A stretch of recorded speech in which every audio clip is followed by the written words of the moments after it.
मैं एक बात कहने लगा हूँ आप तमाम लोगों से, वो लोग जो शादीशुदा मर्द हैं, खुदा के लिए वो दूसरी शादी का ना सोचा करें और दूसरी शादी ना किया करें। वो अपनी पहली बीवी की जिंदगी भी तबाह करते हैं और दूसरी जिंदगी की भी तबाह करते हैं। और वो औरतें जो ऐसे शख्स से शादी का सोच रही हैं जो पहले से शादीशुदा है, आप बेवकूफ़ी की आखिरी हद पे खड़े हैं।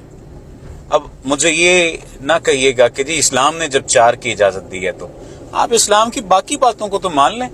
5 वक्त की नमाज तो पहले पढ़ लें, फराइज तो अदा कर लें, पहली बीवी के पूरे हुकूक तो अदा कर लें, चोरी चुकारी से बाज आ जाएं, रिश्वतस्तानी से बाज आ जाएं, किसी का हक मारने से बाज आ जाएं, बच्चों को टाइम देने वाले तो बन जाएं। फिर उसके बाद आप बाकी इस्लाम के जितने भी जुज़्व हैं उनको पूरा कर लीजिएगा जो खुसूसी तौर पर आपके फायदे के लिए हैं, स्पेशली ये दूसरी शादी करना। दूसरी शादी करके आप करते क्या है? इस बेसिक ट्रॉमा को समझिए जिस वजह से मैं इस दुख में मुब्तला होकर ये बात कर रहा हूँ। एक वक्त में एक खातून से शादी करनी चाहिए आपको। इस्लाम ने 4 की इजाजत और वजूहात की बिना पर दी है, पहले उनको पढ़ लीजिए, फिर उसके बाद ये 4 की इजाजत का कहिएगा। और वो मौलाना हजरात जो कहते हैं कि हाँ जी कर लेना चाहिए, वो ये बात भी बताएं कि उस सूरत में करना चाहिए जब पहली बीवी इजाजत दे और साथ साथ जब पहली बीवी के तमाम हुकूक पूरे किए जाएं, माली हुकूक पूरे किए जाएं, इज़्दवाजी हुकूक पूरे किए जाएं, सोशल हुकूक पूरे किए जाएं, यानी मुआशरती हुकूक पूरे किए जाएं। ये तमाम हुकूक जब पूरे हो जाएं तो फिर आप दूसरी शादी पे जाइए। आगे दौड़ पीछे चौड़, सिर्फ एक नफ्स की ख्वाहिश है कि हाँ जी मेरे पास चॉइस है तो मैंने ये शादी करनी है, मैंने ये ढोंग रचाना है दूसरी शादी का। पहली बीवी का सोचिए, पहली बीवी पहले बच्चों का सोचिए, आप इन लोगों का सोचिए। और फिर मैं एक बात बता दूं आपको, हमारे मुआशरे में जो शख्स दूसरी शादी करता है उससे इतना काबिल इज्जत गिरदाना भी नहीं जाता। हो सकता है आपको ये बात बुरी लग रही हो सकता है आपकी तबाह नाजुक पे ये बात गिरां गुजरे, और हो सकता है कि ये बात सुनकर आप कहें कि ये क्या ऑल फॉल बके जा रहे हैं साहब। नहीं, हमारी सोसाइटी इस बात की उस तरह से इजाजत नहीं देती दूसरी शादी की।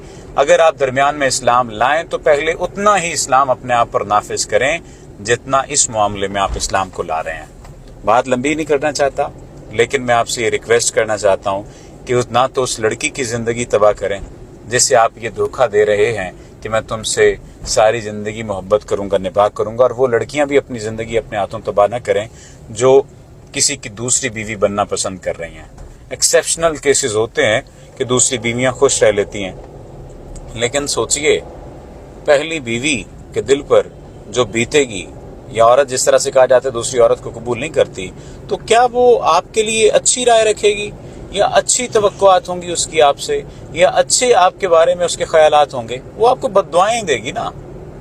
तो उसके दिल से जो बद्दुआ निकलेगी वो फिर आप जान लीजिए। अगर आप बद्दुआएं खा सकती हैं, अगर आप ताने कोसने सुन सकती हैं, और अगर आप ये समझती हैं कि आप इन सारे जहान से लड़ लेंगी और दूसरी शादी कर लेंगी, तो फिर आप कर लीजिए, फिर हम तो कुछ नहीं कह सकते। लेकिन आपको वो मुआशरती सुकून नहीं मिल सकता, आपको वो दिली सुकून नहीं मिल सकता जो पहली बीवी बनकर मिला करता है। तो ना अपने हक पर डाका डालें, ना दूसरे के हक पर डाका डालें। इंसान बन जाएं और मर्द खुदारा अपनी चीज़ों को आप ठीक करें।